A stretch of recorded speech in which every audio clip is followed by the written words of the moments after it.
بسم اللہ الرحمن الرحیم۔ 15 منٹ پہلے اٹھیں۔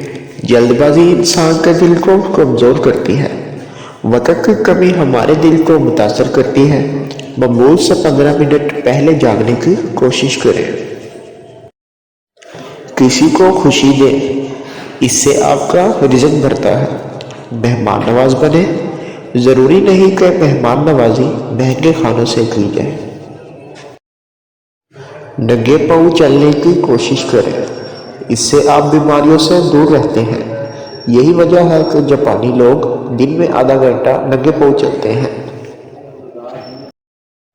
جب آپ غصہ ہو تو گہری گہری سانس لیں، آپ جلد ہی پرسکون ہو جائیں گے اور آپ کا دماغ تر و تازہ محسوس کرے گا۔ یہ ضروری نہیں کہ ہر کوئی آپ کو پسند کرے۔ جب پھول کھلتا ہے تو تتلی خود بخود اس کو ڈھونڈ لیتی ہے۔ جب درخت اگتے ہیں تو پرندے خود ہی شاخوں پر آ جاتے ہیں۔ جب پتے مرجھا کر گرتے ہیں تو پرندے اڑ جاتے ہیں۔ یہی زندگی ہے۔ اس کام پر محنت کریں جو ضروری ہے، اس سے آپ کو فائدہ ہوگا اور نہ ہی آپ کو کبھی مستقبل میں پچھتانا پڑے گا۔ جب آپ کا ذہن خالی ہو تو وہ فضول باتیں سوچتا ہے۔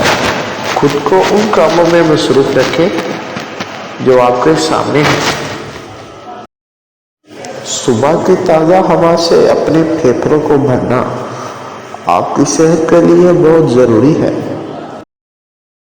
اپنے کام کو بوجھ نہ سمجھیں۔ کام کے بغیر ایک دن کھانے کے بغیر ایک دن کی طرح ہے۔ صرف اس طرح سوچنے سے ہی آپ کا کام آپ کو حقیقی خوشی دے گا۔ دکھاوا نہ کریں۔ جب لوگ دولت مند ہو جائیں تو وہ غرور میں مبتلا ہو جاتے ہیں، لیکن اگر وہ خاموش رہیں تو ان کی خوبصورتی قدرتی طور پر خود بخود سامنے آتی ہے۔ اپنے لیے وقت نکالیں، بغیر کسی بے صبری اور جلد بازی کے۔ سب سے پہلے اپنا جائزہ لیں۔ کچھ نہ سوچیں، بس اپنے دماغ کو صاف کرنے کی کوشش کریں۔ یہ زندگی کو سادہ بنانے کی طرف پہلا قدم ہے۔ ڈوبتے سورج کو تلاش کریں۔ اہم بات سورج کو غروب ہوتے ہوئے دیکھنا ہے۔ جب شام ہو جائے تو آسمان کی طرف دیکھنے کے لیے ایک لمحہ نکالیں اور زندگی کی ایک اور رات کے لیے شکر ادا کریں۔